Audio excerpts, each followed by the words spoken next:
honorable ministers, the mayor of the city of Kigali, the UN resident coordinator in Rwanda,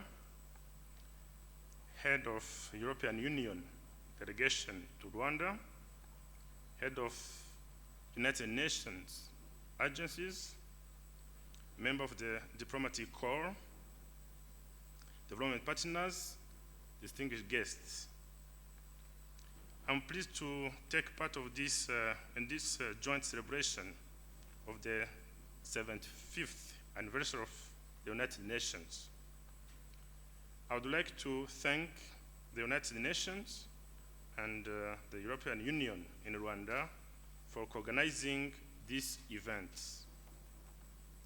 This anniversary is not only an occasion to collectively reflect on the achievements of the United Nations, but also an opportunity to renew our commitment as members to meeting today's and future global challenges. Indeed, 75 years ago, the Charter of the United Nations was signed, and one of its key principles was to promote a multilateral order based on international law. And as it has been mentioned, this year's theme is the future we want, the UN we need. This theme is very pertinent.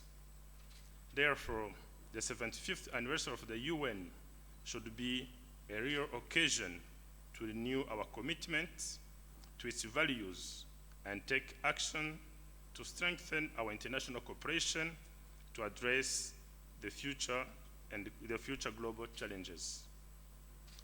Without this international cooperation and global solidarity, we cannot confront the challenges of our time and those coming tomorrow. These common threats will require us to come together as nations in order to find sustainable and inclusive solutions. In Rwanda, our partnership with the UN has been successful and keeps improving as we make it more aligned with our plans and result-oriented. We are celebrating this anniversary during a challenging time of COVID-19. And one of the key lessons learned from the COVID-19 pandemic is the importance of international cooperation and solidarity to overcome any global crisis. The COVID-19 pandemic has shown that the global risks are interconnected. Therefore, strong and committed institutions are crucial in solving these interlinked challenges. They are also important in mobilizing resources and coordinating response in the interest of the international community.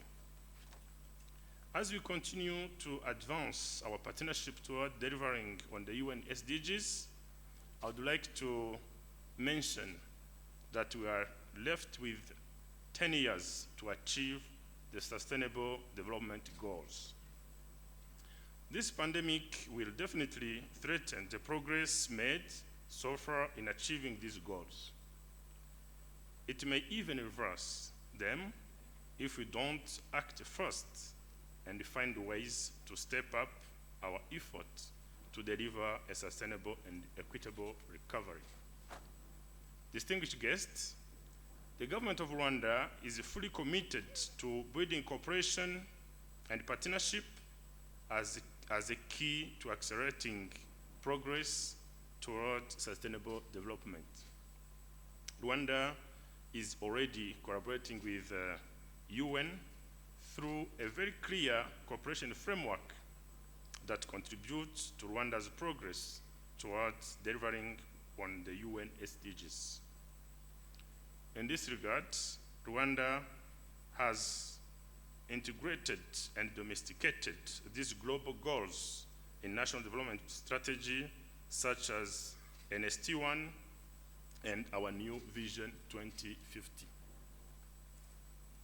Distinguished guests, as you all know, in September 2019, the government of Rwanda started the process of conducting an integrated national financing framework.